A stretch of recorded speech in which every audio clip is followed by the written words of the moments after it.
And welcome to the chat on Newsday Amarillo and News Channel 10-2. I'm David Lovejoy. Good morning, everybody. I'm Rhonda Lahner. And I'm Chuckalicious, Chuck Williams.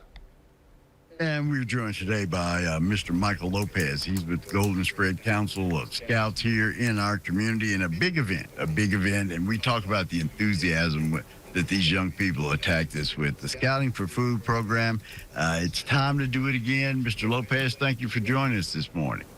Thank you for having me on. Well, tell us about Scouting for Food. How does this work?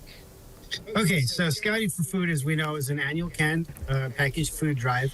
The kids go around and they distribute flyers that look like this. And then on Saturday morning from 9 to noon, they'll be collecting canned and packaged goods and delivering them to the High Plains Food Bank. This is also going on in Canyon, where they'll be delivering food to the market on Tierra Blanca. Very exciting. We're hoping to break last year's record, which was 101,545 meals. But there's a couple things to remember, which is that you can also make monetary donations. And when we started that a couple of years ago, we were raising about 4,000 meals, which is about 6,000 pounds of canned goods. Then we added the QR code, which allowed people to make monetary donations. And we jumped up to 12,000 plus meals, and then the next year 72,000 plus meals, and last year 101,000 meals. So we'd really like to break that. But the important thing to remember is that the dollars to meals raised ratio changes every year. So a couple of years ago, it was because of COVID demands and everything that was going on, $1 could equal 14 meals. That happened for 2 years. The third year, it was $1 equals 13 meals. This year, $1 equals 9 meals. So it's really important that we get donations. And what we've learned from the disasters we've had in the last year, we've had the flooding, we've had the fires, we've had the tornado go on. There has been an influx of donations given throughout the Panhandle because people in the Panhandle are very generous and we all support each other. So what it's done is it's kind of created a bottleneck problem with being able to distribute everything. And so we're really pushing for folks to use the QR code because, one, it equals more meals. Two, it allows the food bank to actually buy staples that people will eat, such as peanut butter, pastas, sometimes fresh fruits and vegetables, those sorts of things, rather than folks cleaning out their pantry and donating that can of pickled herrings feet that they bought 20 years ago. Yeah. And three, it allows the High Plains Food Bank to control how they purchase and distribute the food in a much more organized fashion. So again, if you get a flyer, use the QR code. If you don't get a flyer, call the office, the Scout office, 358-6500, and we can get you set up with a pack or a troop that will come by and pick up your goods.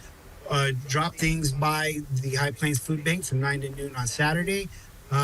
Or get onto the Channel 10 website, and there's actually a QR code there specifically for people that go through Channel 10. So Channel 10 will actually get credit for any funds that are or donations that are raised through their website. That's what I was going to bring up, Mr. Lopez. There's not enough scouts to go through every neighborhood in Amarillo. That's true. And the alternative is if you hadn't gotten a flyer, you can stop by and drop those donations off, or maybe you don't mess with QR codes. There might be a host of reasons, but there's no reason for you not to participate because you can drop those donations off at the High Plains Food Bank tomorrow from 9 a.m. until, I think, 1, I believe is the time.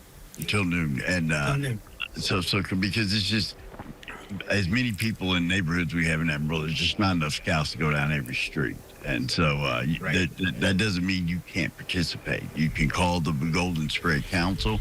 They'll send out the information to you. You can go to News Channel 10's website. There's a QR code there. Mr. Lopez, what other big events do the Scouts have coming up? So we have a really great event coming up.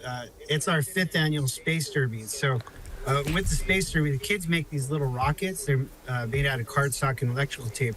And we have a launch. And in that event, we always have what's called an open division. And in the open division, we welcome youth that are not registered scouts to participate with us. So for $5, they can get a rocket kit that looks like this. Got their little fuselage, it's got the instructions and a little cutout for the spins and the nose cone.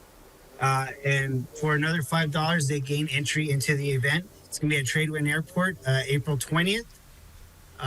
And you can go to goldenspread.org to register for that. We'd love to have more kids come out and check it out. We're going to have a helicopter landing at the event. We're trying to nail down a balloon that will show up. We've got a dunking booth that's coming, where yours truly will be sitting in there and hopefully not getting soaked. But and we'll have some great door prizes. There's a museum that they're working on there at the Tradewind Airport. The West Texas Warbird Flight Club is going to be doing a flyover, and then they usually land and taxi out, and so the kids get to come and look at these World War II era planes. It's a really fun event. That's it. Don't forget Scouting for Food tomorrow, helping the High Plains Food Bank, and also encouraging the great boys and girls who participate in scouting on the High Plains. We've got to take a quick break. We're back with more chat right after this.